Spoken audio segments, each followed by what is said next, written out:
বিভিন্ন বিষয়ে অজানা তথ্য জানার জন্য সাবস্ক্রাইব করুন A2 বাংলা ইউটিউব চ্যানেল। নমস্কার, A2 বাংলা সংবাদে আপনাদের স্বাগত জানাই। বন্য হাতি পাকড়াও করে অন্যত্র নিয়ে যাওয়া হবে, শান্তিতে থাকতে পারবে এলাকার লোকজন।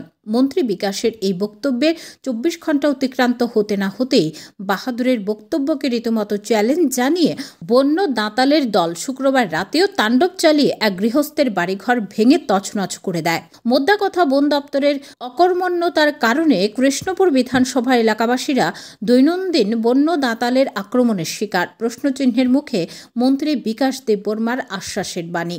উল্লেখ্য, তেলিয়ামুড়া থানাধীন চাকমাঘাটের সুভাষ শর্মা পাড়া এলাকার বাসিন্দা অনিতা দাস সরকার নামে এক মহিলার বাড়িতে রাতের অন্ধকারে বন্য দাঁতালের দল হানাদারি দিয়ে বসত ঘর সহ বিভিন্ন আসবাবপত্র ভেঙে তছনছ করে দেয়। অভিযোগ, ঘটনার সময় বন দপ্তরের কর্মী বাবুদের দেখা না মিললেও ঘটনার কয়েক ঘন্টা পর এডিএস টিমের ভলেন্টিয়াররা ঘটনা প্রত্যক্ষ করে বাড়িমুখী হয়।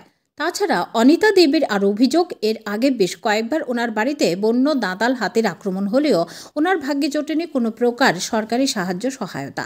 কালকে সাড়ে 9টার সময় এসে হাতি 9:30টার সময় এসে এইভাবে ভাঙচুর করছে।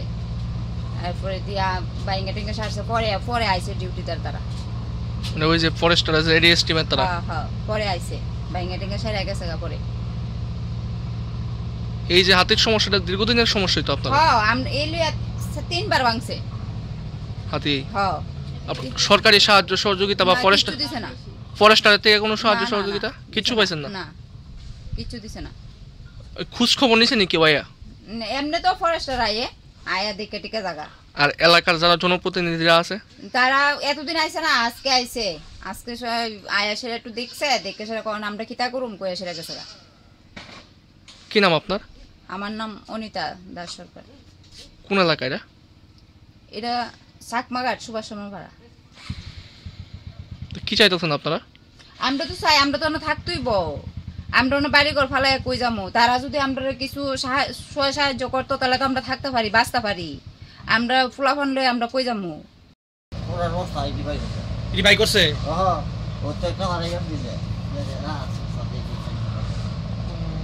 এই সময় আপনারা কোন করে আসলেন? তাছাড়া এলাকার জনপ্রতিনিধিরাও অনিতা দেবীকে আশ্বাস দেওয়া তো দূরের কথা, ওনার বাড়িমুখী হননি। যদিও এলাকার বেশ কয়েকজন জনপ্রতিনিধি শনিবার সকালে দায়সারা মনোভাব নিয়ে ওনার বাড়ি পরিদর্শন করে আসেন, কিন্তু দেখা মেলেনি কোনো বনকর্মীদের। এদিকে বলে রাখা প্রয়োজন, শুক্রবার সকালে বন্য হাতির আক্রমণ থেকে রক্ষা পেতে কৃষ্ণপুর বিধানসভা এলাকার আমজনতারা দল মত নির্বিশেষে আসাম আগরতলা জাতীয় সড়ক অবরোধে বসেছিল। ওই সময় অবরোধ স্থলে এসে মন্ত্রী বিকাশ দেববর্মা এলাকাবাসীদের আশ্বস্ত করেছিলেন বন্য হাতিগুলো পাকড়াও করে আগামী কিছুদিনের মধ্যে অন্যত্র সরিয়ে নিয়ে যাওয়া হবে। কিন্তু মন্ত্রী বিকাশ দেববর্মার আশ্বাস যে অনেকটাই ফিকে হয়ে গেল 24 ঘন্টা অতিক্রান্ত হওয়ার আগেই। আদতে কৃষ্ণপুর এলাকাবাসীরা বুঝে উঠতে পারছেন না কিভাবে বন্য দাঁতাল হাতের আক্রমণ থেকে চিরতরে নিস্তার পাবে। ব্যুরো সংবাদ A2 বাংলা। বিভিন্ন বিষয়ে অজানা তথ্য জানার জন্য সাবস্ক্রাইব করুন A2 Bangla YouTube channel. Hotel Gomti আবাসিক হোটেল, বাংলাদেশের বিবির বাজার এবং ভারতের সীমান্ত পুরো স্থলবন্দর থেকে 1 কিলোমিটার দূরত্বে অবস্থিত। থাকা ও খাওয়ার সুব্যবস্থা রয়েছে। এই হোটেলে পাবেন শীততাপ নিয়ন্ত্রিত single, double, twin 1 room, WiFi, car parking সহ প্রয়োজনীয় সকল সুবিধা। আমাদের ঠিকানা hotel Gomti, bridge Chowmuhani, Sonamura, Sepahijala, Tripura, India. ভ্রমণ ত্রিপুরা ট্রাভেল এজেন্সি।